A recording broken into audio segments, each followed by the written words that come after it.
Hello everybody, it's me, Messy Frenzy. Welcome back to my network, you social beings. Basically, today's video, in short, is just me explaining my psychotic dreams. Moving on, let's get into the first one. I have two for you today, and we'll start off with the first one, which happened around 3 to 4 nights ago. Let's do it. I was in the car with my mum and my brother. I was driving down my road, which I'm not going to say. Because I'm from the UK, the driver's side is on this side and then the passenger sits here. So my brother was here in the passenger seat, my mum was in the driver's seat, I was in the back. My mum turns left, so we skirt left, we're going straight ahead, and I see someone from my cadets shout to Robbie. He was walking and he was coming towards his car and he was waving. I was shouting to my mum and my brother like, look, it's Robbie, you know, Robbie, my G Robbie. And he was the only one that noticed me for some reason, and then everyone in the car just ignored me. So I was like, okay. My mum's just trying to focus on driving and my brother just has his music on. It's fine. Yeah, Robbie gets in the car and he drives off, and then he turns where we just came from and then turns into like some little car park area and then reverses out and then just disappears. Like, we don't see him drive off, he just disappears. I don't know where he went. My mum starts asking, where did that Robbie guy go? Where did he come from? And I was pointing over there. Once again, no one listened to me. Also, I want to disclaim, please don't give any hate to my family. I'm not going to link any of their social medias or anything, but please don't give hate to them, because this is just my own insecurities and my own dreams. It's not real life, so don't be angry at them. Be angry at my mind, okay, for making this scenario. So my mum decides to reverse back to where Robbie just turned into. So back where we came into the car park, and then we got out. And then my mum was still asking, where did that Robbie guy come from? I was like, look, mum, there's a supermarket right, like there's a shopping mall like across the road. There was like a museum / shopping mall. I was looking there, I was pointing, I was like, look, mum, look, it's the shopping mall he came from. And no one was listening to me again. And then all of a sudden, both of them turned at the same time to the shopping mall and was like, wow, that's where he came from. And I was shouting at them, literally like, I literally said that, are you gonna listen to me? But no one listened to me, so I just ignored it. At this point, I kind of had enough of them, so I walked in with them. They went, it was kind of a weird layout. It was kind of weird because there was like 2 apartments here, and then there was an opening to the market here with the door right in the middle. And then so we walked in, my mum and my brother went this way, which was like towards the shopping and stuff, and there was like a spiral stairs right, like to the right when you walk in. So I went up those spiral stairs to get away from those freaks because they got on my nerves, and I ended up joining a school trip. Don't ask questions. So I ended up joining a school trip. Once I got up to the first floor after the spiral stairs, there was a door to my right, and there was a door straight ahead. There was like kids just everywhere. They were like 8 to 12-year-olds. I don't know why they were there, but they were. And some were on the stairs with me going up, but that kind of like fast forwarded. And so I opened the door on my right, and I look in and I just see like 3 or 4 children sitting on the floor, and they're trying to solve a mystery. And I was like, why? So because this was like the museum part, so I was like, basically all the mysteries there are solved, so what are you trying to do? And then I realised that I like felt a presence of a ghost. So I was like, I got the concept somehow from opening that door that there was a ghost in every room. So I was like, okay. So I shut that door, I walked straight ahead into one room, I opened that door and it was empty. So I walked in. Okay, how do I explain? So I walked into the door, there was like a double bed on this side, there was a TV on the opposite of the bed. That's basically all you really need to know. So I walked in, no one was there, and all of a sudden she was sitting on the edge of it swinging her legs, and I was a bit confused. I was like, okay.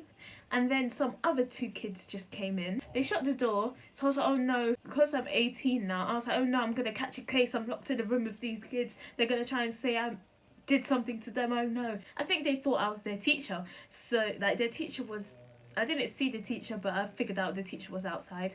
So the 2 kids that came up to me and said, what are we doing? I said, oh, we're trying to solve a mystery. And they're like, what mystery? And I was like, oh, there's a ghost in every room, so we're trying to figure out anything about them. So we started, like, where the TV was underneath, there was like set of drawers.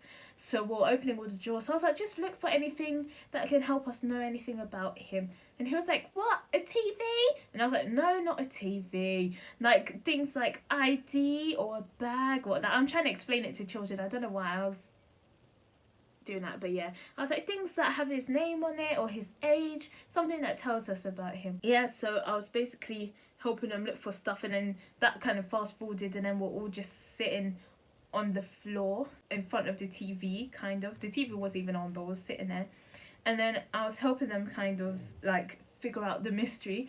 And then I just had the epiphany. I was like, why the flip am I helping these children? I'm not even part of them. So I just got up and I left. And then I walked out of the door. So instead of the door I came through, there was another door on the opposite side, further to the right. So I walked through that door, opened the door, and my mum was leaning against the wall, which was directly opposite the door.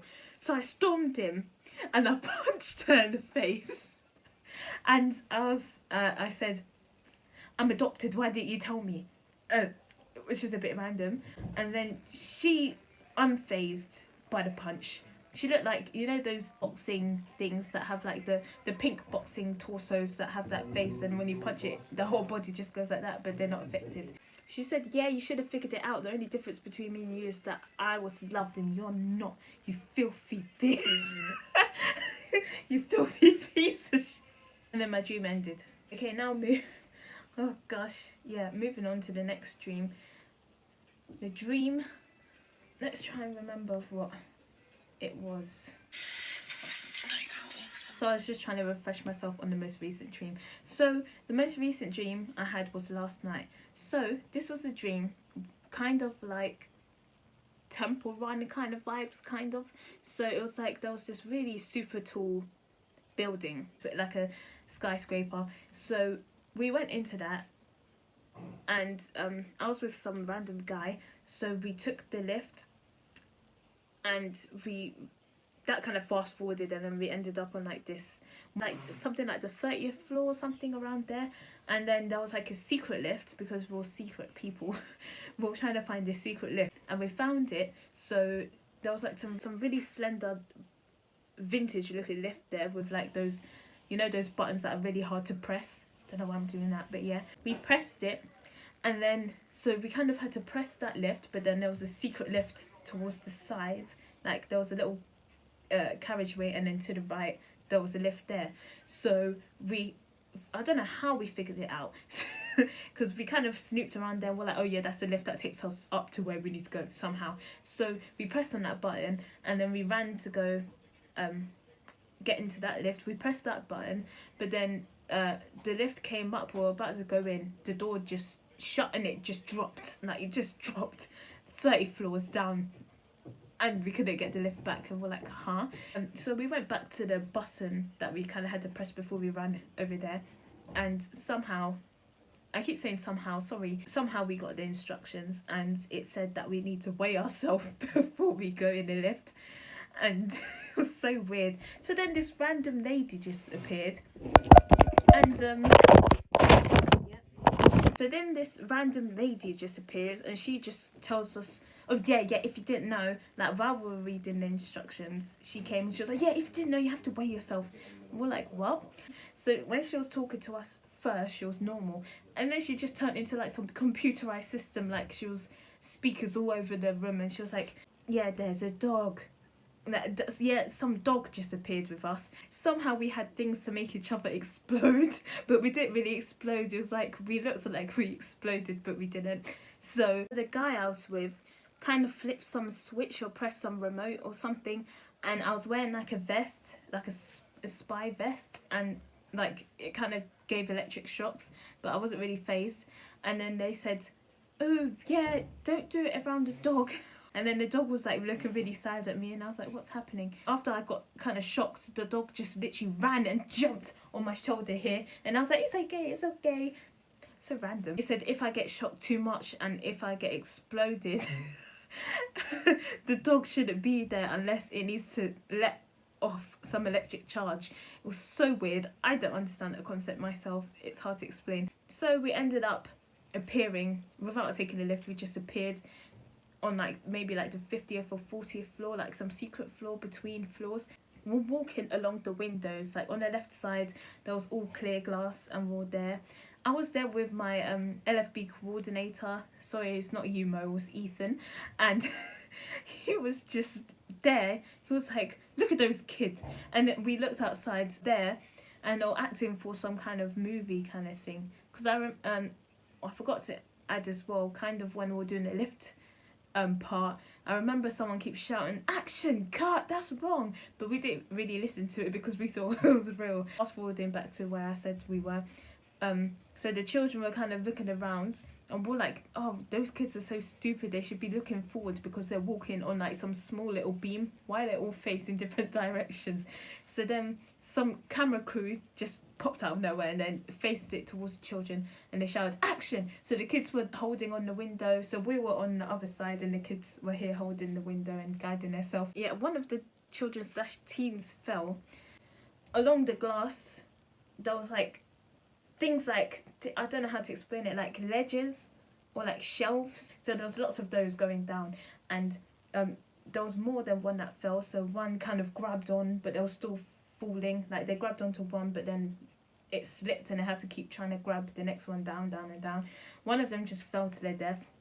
Somehow, even though it was a kid, apparently it was my brother. I just, you know, in a dream where you just look at someone and you know that it's your brother or your sister, or just it looks nothing like them, but you just call them by that name, like you just know it's them somehow, even though it looks nothing like them. Anywho, I was first person at first, and then once that child dropped, it kind of, I was apparently a cameraman at the bottom floor filming, and then the child just dropped, and I saw people saying, we need to contact Kai, like me, the sister of the person that died. We need to contact Kai, I don't know how. We don't even have a pen and paper, even though we have phones. Somehow we need to just send the message by pen and paper. No one had pen and paper. Somehow I appeared in bed, but it wasn't really me. It was me in bed, and I was Alex Russo or Selena Gomez from Wizards of Waverly Place, and there was 5 in the bed. I wasn't Selena Gomez anymore. I was like on top of them, like camera viewing down, and then Justin Russo, or don't remember what his name is, him, he was there, and he had like, there was one night where he had a baby across his chest, and then it fast forwarded to another night where he had a midget. He was holding her while she slept.